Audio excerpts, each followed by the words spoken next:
In one of the many Shia villages near Bahrain's capital, anti-government protesters take to the street. They do this night after night in their own areas, and it's gone on for 19 months.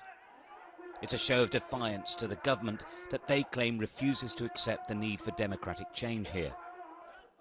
This is a peaceful march, but it is not sanctioned and they know it. It's anti-government and anti the royal family. But the police say this is no more than an excuse to throw Molotov cocktails at them. What do you say to that? We are always marching peacefully, and as you can see, this protest is peacefully. Yesterday we were in Manama and it was peacefully, and we were attacked, and maybe now we will be attacked within a few minutes. Allahu Akbar! Allahu Akbar! He wasn't wrong, of course. Minutes later, the police did move in.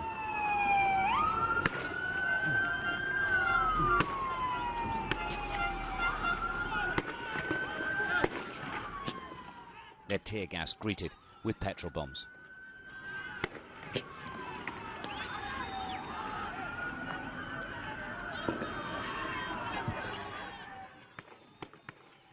The fact is, there's a total disconnect between the police and the protest movement.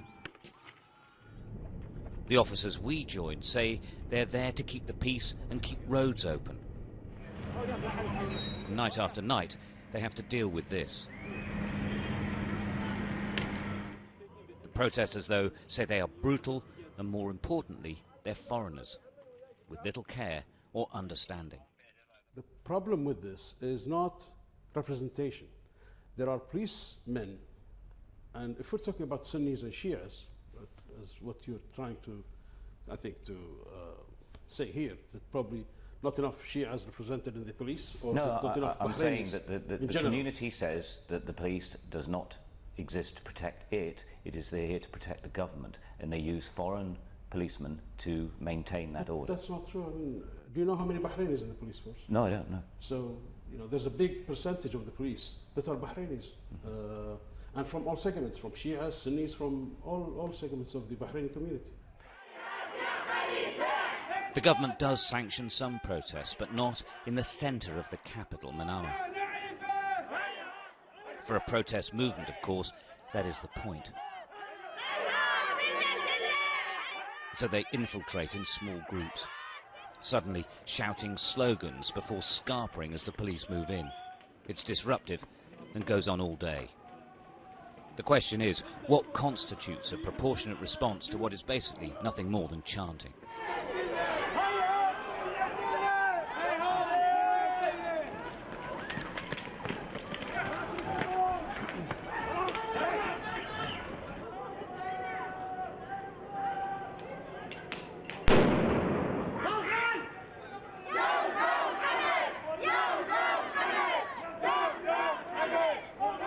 Well, these protests have been going for hours, running around the old souk in the centre of the city, and the snatch squads have been trying to catch any of the protesters. Well, a Molotov cocktail was thrown into the street, and immediately the police came in and took this man away. Widely condemned by the international community last year, criticised by an independent inquiry, the United Nations and human rights groups, the government now says it is bringing about democratic change, insisting it takes time. There have been many changes. Reform in the security forces, reform in the judiciary forces, reform in the parliament itself. So I think today we are in a very different position from 12 months ago, and if we can continue to progress at the pace of the past 12 months, then I think we'll be in a better position a couple of years from now. The Shia majority on this tiny island feel disadvantaged and disenfranchised. Their communities are poor. They feel like second-class citizens ruled by a Sunni minority who don't care. Crucially, they say nothing is changing, whatever the government tells the world. They've accepted more than 150 recommendations in Geneva, but we couldn't see anything on the ground happening. So what's going to happen, do you think?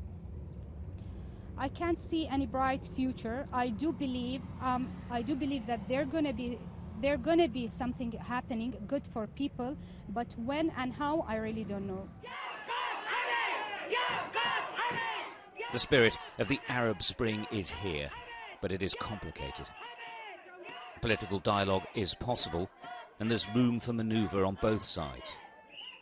If they don't, Bahrain will suffer even more, because even the poorest fishermen one day will demand a voice. Stuart Ramsey, Sky News, Bahrain.